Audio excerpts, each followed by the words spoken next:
आरक्षण अहवालाला कॅबिनेटमध्ये अखेर मंजुरी मिळाली आहे। मराठा समाजाला शिक्षण आणि नोकरीत 10% आरक्षण देण्यासंबंधी अहवालाला मंजुरी मिळाली आहे। मराठा समाजाला राजकीय आरक्षण नसेल असंही या अहवालात नमूद करण्यात आले। मराठा आरक्षण विशेष अधिवेशनापूर्वी राज्य मंत्रिमंडळाची बैठक सुरू आहे।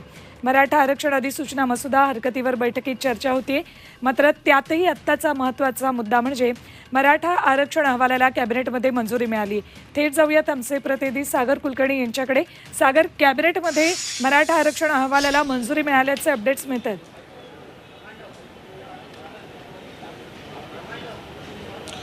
राज्य मंत्रिमंडळाची बैठक सुरू आहे। या बैठकीमध्ये जे सर्वेक्षण करण्यात आलं होतं मराठा समाज आरक्षणाच्या संदर्भात मागास संदर्भामध्ये तो अहवाल सादर करण्यात आला आणि त्याला मंजुरी देखील मिळाल्याची माहिती उपलब्ध होती।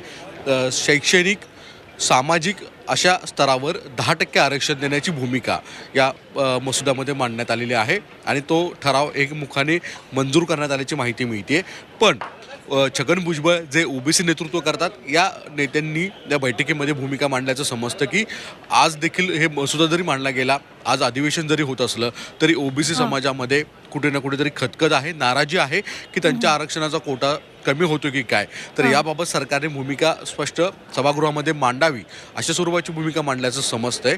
थोड्या वेळामध्ये विधिमंडळ गटनेत्यांची बैठक होणार आहे। या बैठकीमध्ये प्रमुख पक्षाचे सगळे गटनेते सहभागी होतील आणि ज्यावेळेस हे बिल मांडलं जाईल, राज्यपालांचं अभिभाषण होईल काही वेळामध्ये, त्यानंतरनं विधानसभेचं कामकाज सुरू होईल आणि त्यामध्ये हे बिल जे मंजूर आहे कॅबिनेट मंत्र्यांनी केलेलं, कॅबिनेट डिपार्टमेंटनी त्याच्या संदर्भामध्ये चर्चा होईल। प्रमुख गटनेते हे भूमिका मांडतील आणि राज्याचे मुख्यमंत्री या संदर्भामध्ये अखेर घोषणा करतील असं दिवसभरामध्ये ठरलेलं आहे।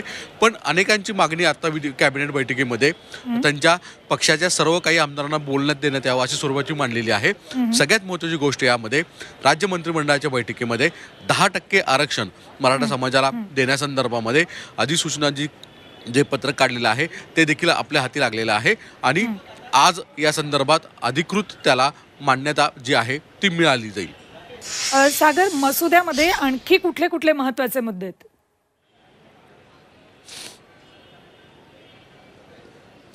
या मसुद्यामध्ये प्रामुख्याने म्हटलेलं आहे की मराठा समाज हा जो सर्वेक्षण करण्यात आलेला आहे त्यामध्ये सामाजिक आणि आर्थिक याच्यामध्ये मागास दिसून येतो। बहुतेक अशा भागामध्ये दिसून येतोय की ज्या ठिकाणी शेतीवर अवलंबून असणारा भाग हा मराठा समाजाचं प्रतिनिधित्व करतं, अशा ठिकाणी प्रामुख्याने सर्वेक्षणामध्ये दिसून आलेलं आहे। यामुळे सामाजिक असेल, शैक्षणिक असेल अशा स्तरावर आणि नोकऱ्यांमध्ये 10% आरक्षण द्यायला हरकत नाही अशा स्वरूपाची ही भूमिका मांडण्यात आलेली आहे। पण राजकीय नसणार आहे। मुळात राजकीय 10% आरक्षण म्हणजे मराठा समाजाचं अधोकरण करणं किंवा त्यांची कमी करण्याचा प्रकार होऊ शकतो। यामुळे ती देखील खबरदारी घेतलेली आहे। राज्याचे मुख्यमंत्री एकनाथ शिंदे यांनी हा मसुदा सामाजिक न्याय विभागाच्या अंतर्गत त्यांच्याकडे येतो आणि ते स्वतः कॅबिनेटचे प्रमुख आहेत। अशा परिस्थितीमध्ये ही बैठकीमध्ये मसुदा मंजूर करण्यात आलेला आहे। ओबीसी नेतृत्व करणाऱ्या मंत्र्यांनी मात्र या संदर्भामध्ये काही हरकती नोंदवलेल्या आहेत। त्यांचं असं म्हणणं आहे की ज्या सर्वेक्षण करण्यात आलेलं आहे त्याच्या संदर्भामध्ये ज्या हरकती आहेत त्याची परिपूर्णता व्हायची आहे, त्यामुळे ते कायदेशीर कचाट्यामध्ये अडचणीत येण्याची शक्यता नाकारता येत नाही। त्यावेळेस मात्र काही मंत्र्यांच्या वतीने स्पष्टीकरण देण्यात आलेलं आहे की राज्य शासन आपली भूमिका ही स्पष्ट करत आहे। पुढील न्यायालयीन लढाई सुद्धा तितक्याच सक्षम पद्धतीने शासन लढेल।